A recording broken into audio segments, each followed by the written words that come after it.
Hi, everyone. My name is Michelle Gramolia, and I am the president and CEO here at Woodland Pond. Today is Tuesday, January 18th, 2022, and this is my weekly update for a Tuesday.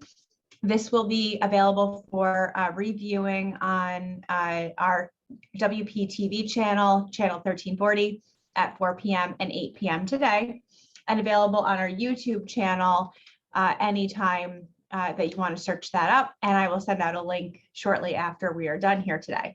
So I do have quite a few items that I wanted to cover today, but just sort of in terms of order of priority, calendar-wise, there was at one point a handbell concert scheduled for today.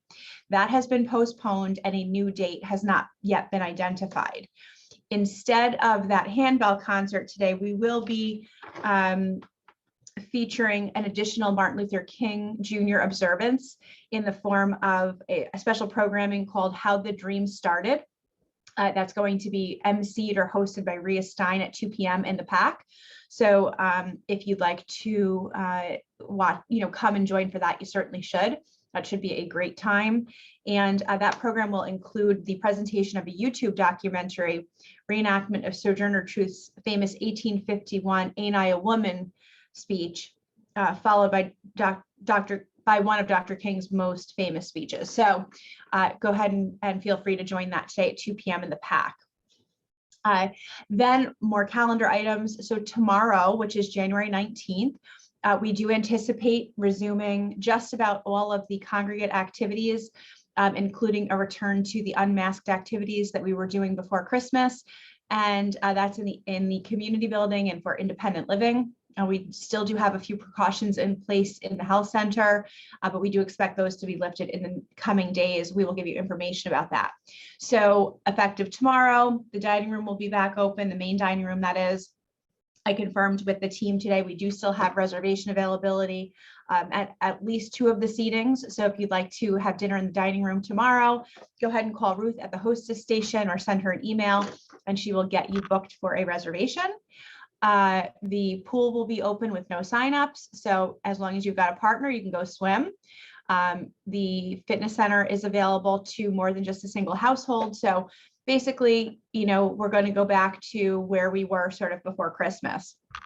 We feel comfortable doing so because we have only had 1 new positive test on campus in a staff member that has happened since mid last week or late last week. So that's great news. We were averaging at some point in the last 2 weeks, 4 or 5 new cases a day across campus. This is 1 in just a few days. So that's great news. We haven't had any, knock on wood, in a resident that are new since last week. So I will get an updated COVID chart out when it's appropriate, but when there are no updates, I don't need to get one out. So I will get one out for yesterday's positive for that staff member, but other than that, we haven't had any. So that is why we feel comfortable, resuming these unmasked and group activities. Now, wherever you can wear a mask, you should, and we're expecting that you do so because cases are still historically high, although newer cases are falling off. So we are also asking that you refrain from wearing a cloth mask at this time. You should certainly be wearing a KN95 if you can access one, and you can wear that repeatedly until it becomes soiled or torn or no longer fits. There's some information about that. Here and there throughout the community, we've hung a number of signs about alternatives to KN95 masks, and we are awaiting a shipment from a gift from a resident of KN95 masks. So if you don't have one of those, we will have one for you at Concierge very soon. Those masks look like this. So you can see it's a little bit of a sturdier, and you can see the KN95 there in the sun. It's got a nice lining. It's got nice ear loops. It doesn't go around the head, but it does provide alternative or better protection than certainly a cloth mask. It has a nice fitted bridge of the nose. So you can obtain those at many commercial stores at this point, retail stores, but we will get additional supplies of those for you on campus. And we do prefer that you wear those when you can. Also tomorrow, so tomorrow is a big reopening. Also tomorrow, we have at 1:30 in the PAC, and this will be live streamed to channel 1340. We have our monthly management Q&A, And for those that have not yet had an opportunity to attend, this is really a great meeting every month where our department heads all take a turn and give you any information about what's new and notable in their departments, but also for you to ask questions. So tomorrow it's going to be a little bit of a different format because we have two major topics that we want to cover.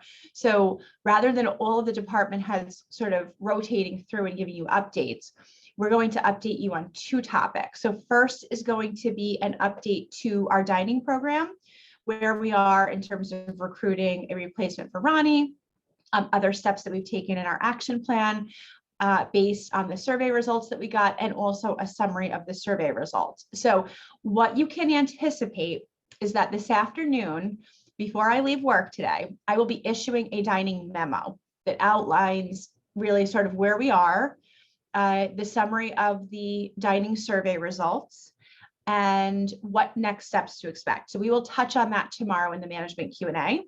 The other topic that we are going to discuss tomorrow is the planned under consideration expansion of 3 new duplex cottage buildings here on campus. I had asked that if anybody had questions that you could please send them to me, either leave them with the concierge or send me an email, leave me a voicemail with those questions. And I received a handful of questions. So we will cover an update on where we are in the planning process or consideration process there, so that you know exactly where we are, where we've sort of come since September, since the last update. And I will go ahead and address the questions that were submitted. If you do have a last minute question and you didn't get a chance to get it into me by the end of the day yesterday, we still have a little time. And if you'd like to get a question in to me today, by the end of the day, you can leave it with concierge. You can call concierge, have them write it down, or you can send me an email and I'll make sure that I cover that. So again, the management Q&A tomorrow will cover the dining updates and the cottage expansion review project. And that's what we will cover tomorrow. So please do plan on attending that. We will be stopping promptly at 2:30 because at 2:30, we then have Ina Podorf, your neighbor that came from California with her little dog, Lucy, have asked their neighbors to come for a bite to eat, have a sip of a drink, join in a song, and wish Ina and Lucy a happy 1-year anniversary, but she's also wishing it back to you and a thanks for welcoming them to the community. So that will go on from 2:30 until 4:30. You can come and go, say hi to Ina, give Lucy a treat. You can bring your dog for a treat, or actually don't bring your dog, but Lucy can give your dog a treat. So no dogs, but Lucy has a treat for your dog too. So that will be in the pub area from 2:30 to 4:30. And then again, as I said, the dinner seatings will begin.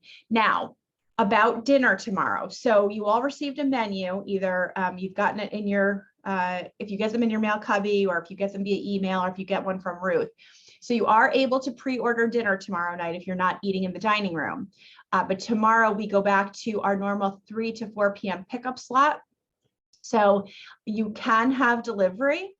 And if you do choose delivery, there will be a $7 delivery charge. That everything goes back into effect tomorrow, unless you're on the sick list. If you're ever on the sick list, there's no delivery fee. But so tomorrow you will, if you're not eating in the dining room and you'd like to have dinner from us, you will need to order a meal and you'll need to indicate whether you will pick it up from 3 to 4 p.m. or if we should deliver it. If we deliver it, it will be subject to that $7 charge. If you have any questions, you can certainly call Ruth at the hostess station. She's there all day today and can answer any questions that you have. Okay, then going on to Thursday. Calendar-wise, Thursday is a residence council meeting, and I had a lovely meeting with Michelle Cacavano today, who is the new president of the residence council, and she informed me that it is the intention of the residence council to air and allow for participation through Zoom for all of their residence council meetings in 2022. So folks that are interested can join in a Zoom link for the residence council meeting, and you'll be able to hear everything that's going on.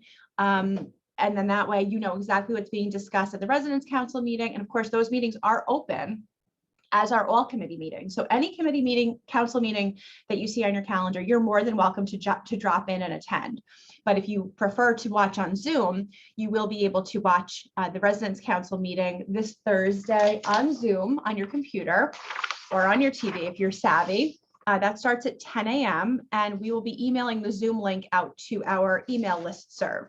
So that will probably come from Jason Irish. It might come from Concierge, but that will be, everyone can join in on a Zoom link if they'd like to see what is discussed at the Residents Council meeting. Right now, I'm just looking at the agenda. It's quite packed. I would anticipate it's going to be a full 2-hour meeting, but the council is very committed to transparency, and what better way to be transparent than to let all of you watch that right in the comfort of your own home, right from your computer there on Zoom. So that is that. The next thing that I wanted to cover is the clear existence of ice and snow on campus. So we received obviously a wintry mix on Sunday night into Monday, and then Monday was extremely mild. So we had a lot of melt off with the snow that's here and the ice. So when that, melts and then refreezes, we end up with an ice, circumstance here on campus. And if you look around today, it's particularly challenging in terms of the way that the snow and the ice have combined together. It's made it very hard to shovel things away. So we do have our staff and Gonzalez staff going around with salt. I know it's not the preferred method and we don't want to overload on the salt, but we have to create a safe condition. And this is what we've always talked about, is that when we have decisions to make on campus, we always have to put safety first. And so if we can't adequately shovel up ice, for example, which you really can't shovel that black ice, it's unavoidable that we have to use salt or some other melting agent to melt that ice. So you will see salt being utilized. What we're asking of you is, if you encounter a specific concerning area of ice, to please call Concierge right away. These change all day, all night, and these will continue to change. There can be a spot that's clear today. We can have melt off today, and tomorrow morning that spot is very icy. We can't be everywhere at once. So we need your eyes and ears to come through and say specifically, this is where I saw a concerning flow of ice, and this is where it needs to be addressed. Please put that in with Concierge, and either our staff or our contractor staff will get to that and treat it as best they can.